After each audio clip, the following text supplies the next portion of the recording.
She claimed it was just a friend trip. Then I found her pregnancy test and a secret that ended us. Kelsey had always been the type who made you feel like you were the only person in the room, until suddenly, you weren't. We'd been together nearly a year. Not quite living together, but close enough that her place felt like my second home. We shared routines, inside jokes, playlists, and plans. She left her hairbrush in my bathroom and her Netflix logged in on my TV. It felt real, rooted, until Ryan came back into her life. He was, according to her, just a friend.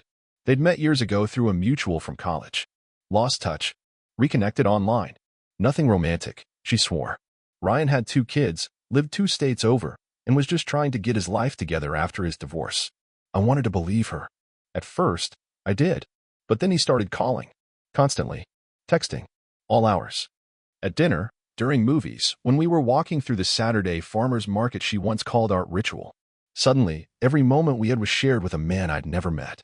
I remember one night in particular, I'd gotten reservations at a little Italian place she'd been raving about. I was halfway through my glass of wine when her phone rang. Ryan. She stepped outside. For 20 minutes. The entrees got cold.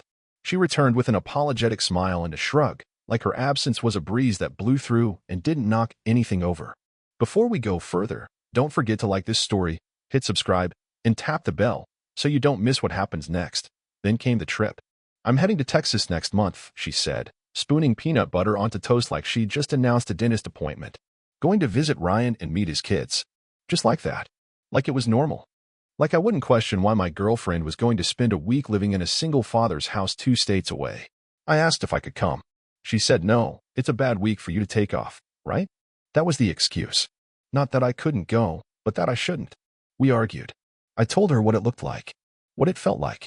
She said I was insecure. Controlling. That if I trusted her, I'd support her visit. That shut me up. Because I didn't want to be the jealous boyfriend.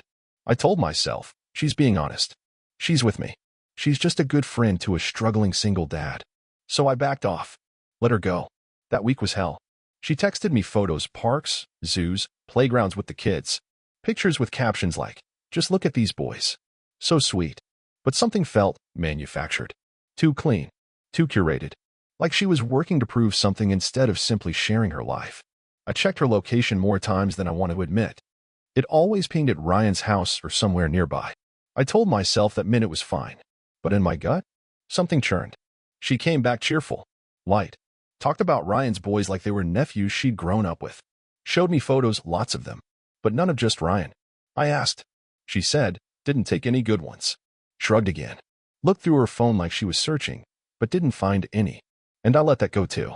A few weeks later, she texted me while I was out getting a haircut. Hey babe, can you swing by Wayfair Mart? I put in a pickup order. Just some shampoo and stuff. I was going that way anyway, so I said sure. When I got to the counter and gave them her name, they handed me 2 bags. One had what she said, shampoo, deodorant, moisturizer. The other? A pregnancy test. I stood there, stunned. Checked the label. Her name. Her number. No mistake. 2 separate orders. Placed 12 hours apart. She'd never mentioned it. I brought both bags home. Handed her the one she asked for. Waited. She didn't say a word about the second order. Just unpacked her shampoo and asked me what I wanted for dinner. So I waited a few hours, and then I asked, why was there a pregnancy test in your order today? Her smile disappeared. Her eyes flicked to the bag, then back to me. What? That must be a mistake. I didn't order that. I saw the receipt. It had your name. Your number. She hesitated. Then, maybe it was my sister. Sometimes she uses my Wayfair Mart account. Her sister lived 40 minutes away and had a baby last year. She and her husband had literally just posted a video about not wanting any more kids. None of it made sense. She got angry when I pushed. Said I was being paranoid. Said Wayfair Mart probably made a mistake. But mistakes don't explain 2 distinct orders placed from the same phone. I let it go that night because I didn't have proof yet. But I knew. I knew something had happened in Texas. And that was just the beginning. Because the pregnancy test wasn't the only thing she forgot to hide. And what I found next on her iPad, on accident, out of desperation, it changed everything. I wasn't looking for anything. That's the part one still struggle with, the lie I try to tell myself. I wasn't snooping. I wasn't plotting. I just needed to send an email. Kelsey had left her iPad open on the coffee table. I was across the room, on the phone with Matt, trying to explain why I wouldn't make it to poker night again. Everything good with Kelsey? He asked. She just seems off lately. I didn't know how to answer that. So I said nothing. Reached for the iPad. Needed to pull up a quick confirmation email for something work-related. And there it was. A banner notification at the top of the screen. Ryan, wish I could have seen your face after the test. I stared at it. Not for a second. Not for a minute. For what felt like a lifetime. The text preview vanished after a few seconds, but the damage was done. My throat tightened. My heart kicked into some rhythm that didn't feel human. I tapped into her iMessages. It didn't ask for a password. She hadn't logged out. Because she didn't think she had to. I scrolled. Slowly at first. Then faster. Like my body was trying to run without moving. The thread with Ryan had been active for months. I expected flirtation. I expected innuendo. What I didn't expect was intimacy. Lines like, I hate how easy it is with you. If I could freeze time, I'd stay in Texas forever. He doesn't look at me the way you do. That last one hit like a brick to the chest. Because I had looked at her. Every day. With trust. With hope. With love that she apparently thought was blind. Then came the photos. Selfies. Screenshots of FaceTime calls. One of her in his kitchen. Same counter she'd shown me when giving me a virtual tour of Ryan's house, like it was no big deal. There was one photo of her sitting in his lap. Smiling. His hand on her stomach. And the caption? What if it's yours? My legs gave out. Literally. I sat down on the floor like gravity decided it was done with me. I couldn't breathe. Not in the dramatic movie way. In the real way. Where your chest feels too full and too empty all at once. I put the iPad down. Stood up. Walked to the bathroom. Splashed cold water on my face.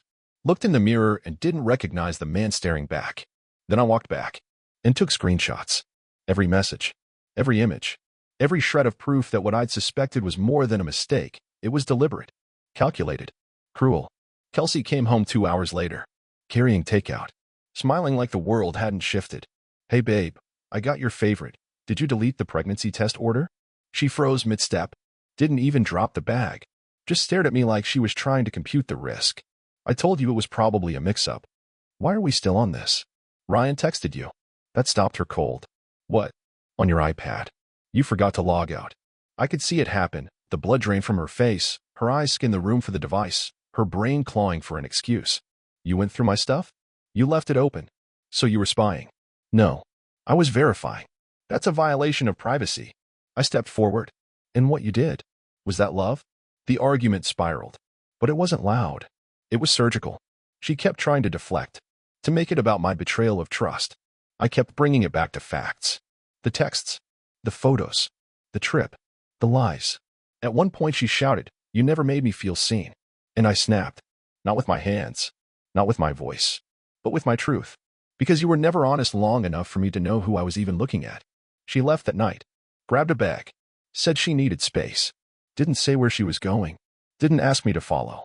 I didn't sleep. I laid on the couch in the same clothes I'd worn that day, staring at the ceiling, wondering how I'd ever let myself believe someone could love you and still lie that easily. The next morning, Matt came by. I told him everything. Showed him the screenshots. He didn't say much at first. Just listened. Then he said something I'll never forget. You didn't lose her, man. She lost someone who loved her enough to believe the best, even when she was showing you her worst. Kelsey texted 2 days later. Short. Can we talk? I didn't respond. 3 hours later. You don't understand the full story. Then, I didn't know if I was pregnant. I panicked. And finally, please don't tell anyone. But I already had. Matt knew. My mom knew. I hadn't posted it online. I didn't plan to. But I wasn't protecting her reputation anymore. A week passed. Then 2. Then something strange happened. I got a message request on Instagram. From someone I didn't know. Her name was Danielle. Ryan's ex-wife. The message was simple. You don't know me. But I think we should talk. Danielle's message sat in my inbox for 2 days. Unread, but not unseen. Every time I opened Instagram, it hovered like a bruise.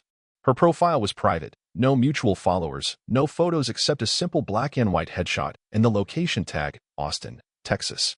My hands hovered over the screen 100 times before I finally opened it. Hi, Logan. You don't know me, but I'm Ryan's ex-wife. I think we should talk. About Kelsey. About what really happened. I promise this isn't a trap. I stared at it. Read it 3 times. Then set my phone down and walked out the door without a jacket. It was freezing. Didn't care. I walked 5 blocks down to the diner mat and I used to hit after football games in high school. Ordered black coffee. Sat in a booth that still had our carved initials in the wood. Then I opened my phone again and replied, "Okay, I'm listening." She responded almost instantly. Within minutes we were on a phone call, her voice clear, calm, but heavy with something I recognized, a person exhausted by someone else's lies. "I wasn't sure if I should reach out," she said, "but I saw your post about betrayal. And I put the pieces together." "How?" "I know Kelsey. Or at least, I knew of her. Ryan never mentioned her as just a friend?" She snorted. Not with humor. With disbelief. "He told me she was an old fling. Someone he reconnected with. I only found out how serious it had gotten when my oldest, Caleb, mentioned a woman staying over. Said she made breakfast in her pajamas. Called herself a bonus mom." My heart sank. Bonus mom. She had told me she stayed at a hotel. Showed me a stock photo of the room. Even forwarded a fake receipt. And I bought it. Danielle wasn't bitter. That was the surprising part. She was clear-eyed.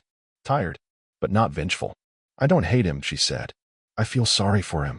He cheats because he thinks that's what power feels like.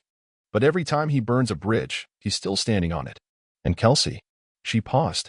"I only met her once. Drop off. She didn't look at me. Didn't speak. Just stayed in the car while Ryan walked the kids over like she was royalty on tour. Did she know he was still seeing you?" Danielle laughed again. This time it sounded like it hurt. "He wasn't. But he wanted me to think he might. Played the maybe we'll fix this card." Kelsey probably thought she was the final chapter in a long love story. But honestly, she was just next in line. We talked for almost an hour. She told me about the overlap. The pattern. Ryan would get close to someone. Love bomb them. Draw sympathy with the single dad card. Then when things got complicated, custody, money, accountability, he'd vanish. "He treats relationships like rental cars," she said. "Uses them until the tank's empty, then leaves them parked with the engine running." And Kelsey? She had apparently been there before Danielle and Ryan finalized their divorce. Photos on Instagram she quickly deleted. One of them holding hands at a concert. Another of her playing tag with the kids. Before the papers were signed. So that Texas trip? It wasn't a reconnection. It was a reunion. A celebration. A trial run at becoming the next Mrs. What's-His-Name. And me? I was the buffer. The fallback plan if her perfect ending didn't stick. I asked Danielle why she reached out now. "Because I saw how you wrote about it. How confused you looked. And I know what it feels like when you start questioning your reality. Gaslighting is a slow kill." Her voice cracked at the end of that. Not dramatic. Just honest. And for the first time since this all began, I didn't feel crazy. I felt clarified. That night, I made a folder. Labeled it The Truth. Filled it with every screenshot. Every message. Notes from my call with Danielle. Even the fake hotel receipt Kelsey had forwarded me, which I now knew was a doctored email from a reservation she never actually made. Then I made a decision. I wasn't going to let her rewrite the ending. Kelsey came by the next day. No warning. Just knocked on my door like nothing had happened. She looked different. No makeup. Sweatshirt and leggings. Eyes tired. But her voice? Still polished. Still defensive. "Can we please talk?" I stepped aside. Not because she earned it.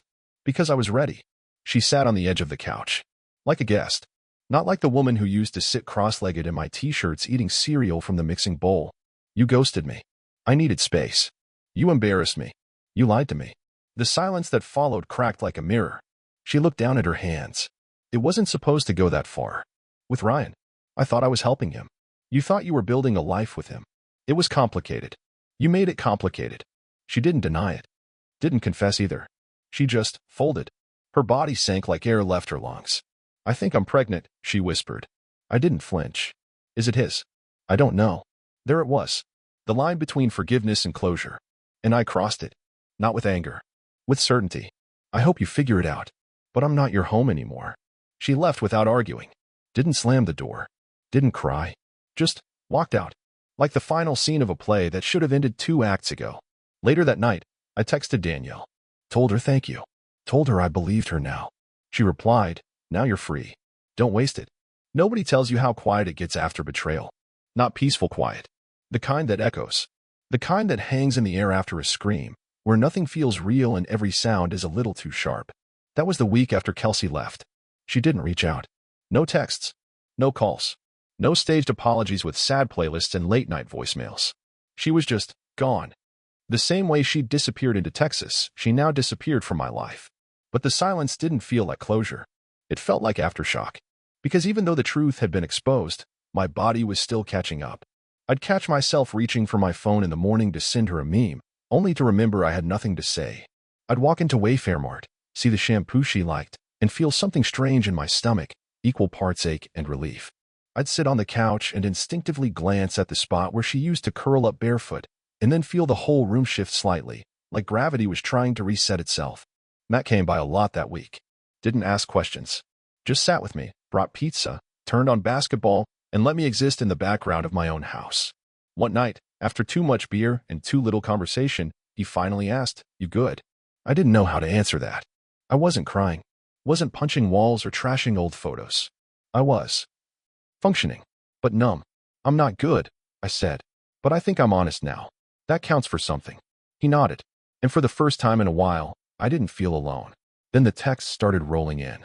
Not from Kelsey, from people who had known, people who had been in the background of our life together, friends who were just being supportive of both sides, people who had liked her pregnancy reveal post on her close friend's story before she deleted it, people who had sent laughing emojis under her joking TikToks about dating a sensitive man.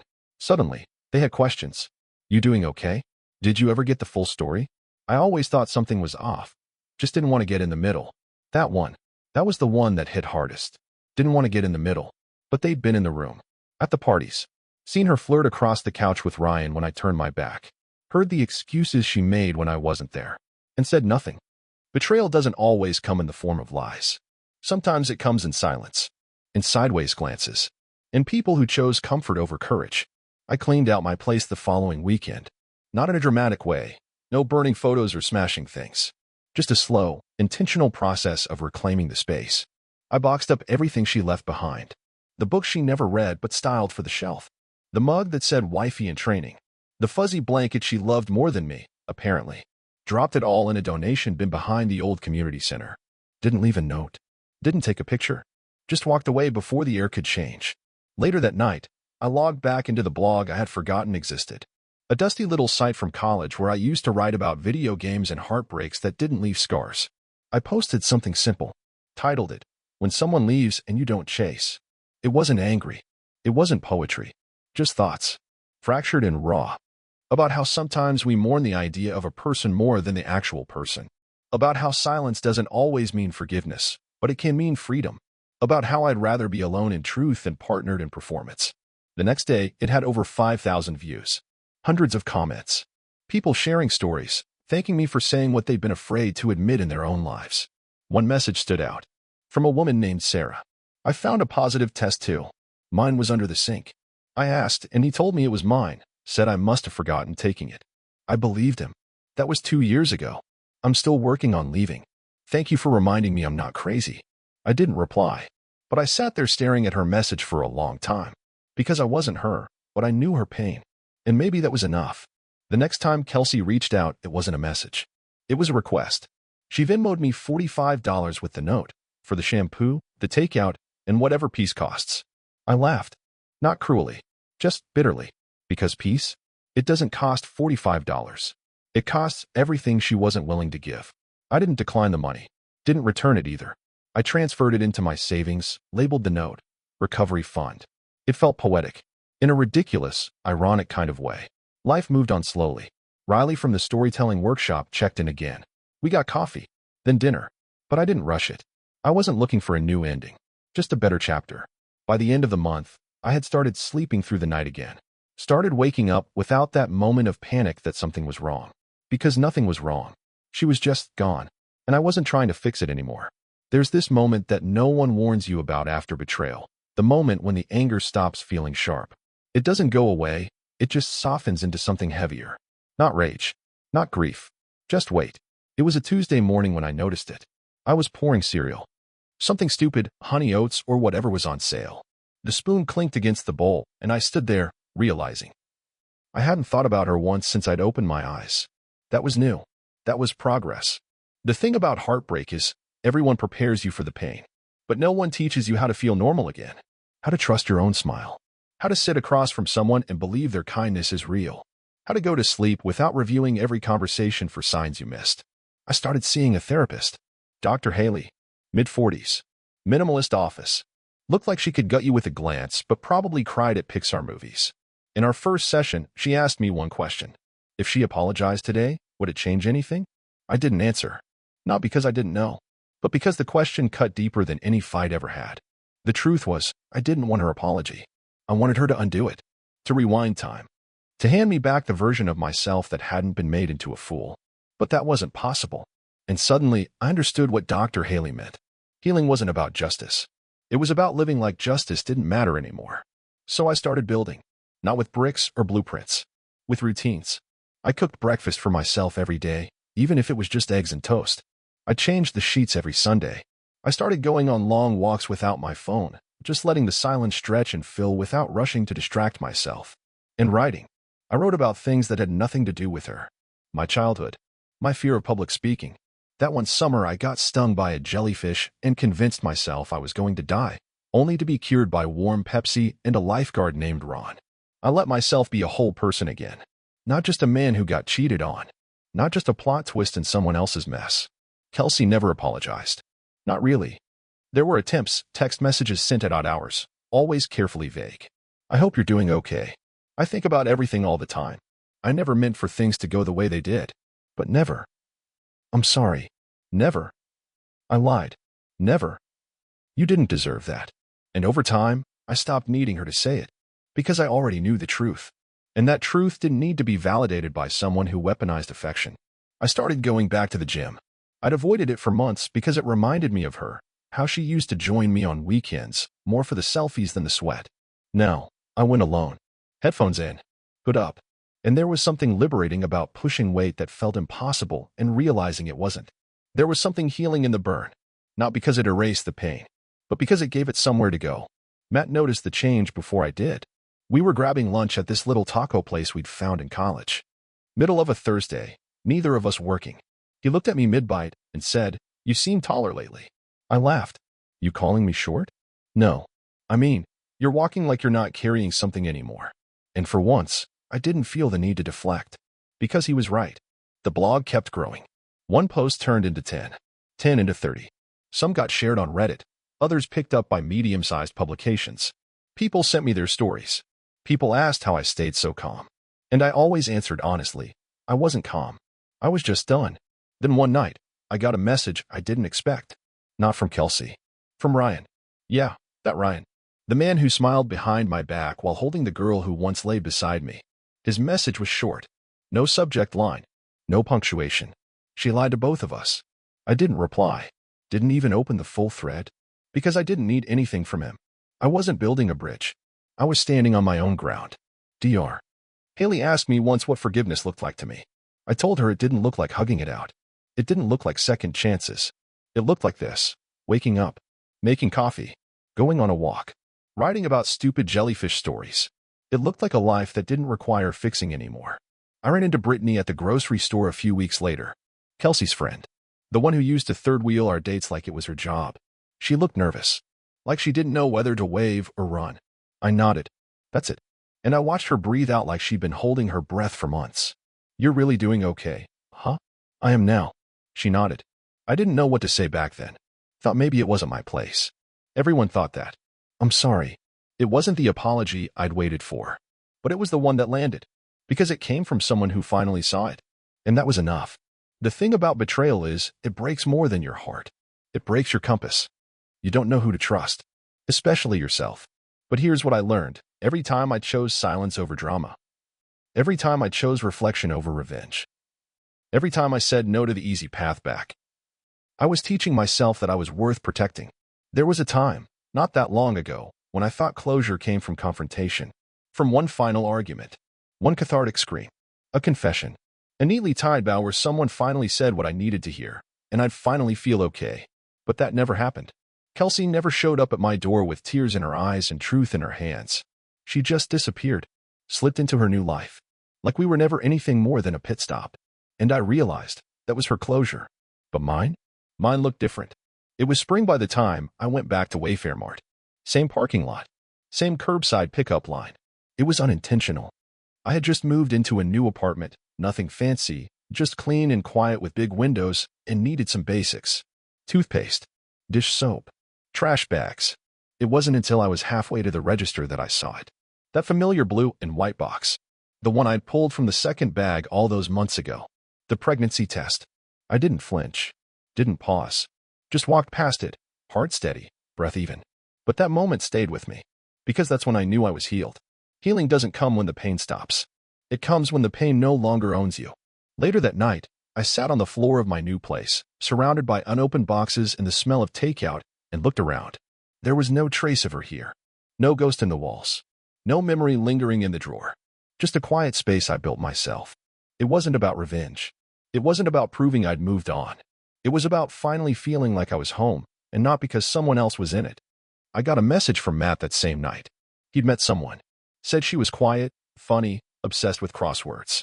Think she might be the real deal, man. Weird thing is, she reminds me of you. Calm. Smart. Doesn't try too hard. I guess that's the kind of good I needed to notice again. I smiled. Because if I'd lost my way, I hadn't lost my people. The blog had taken on a life of its own. What started as a personal outlet had grown into a small community. Readers who weren't just consuming my story, but sharing their own. There was a woman in Oregon who left a decade-long marriage after reading The Test in the Bag.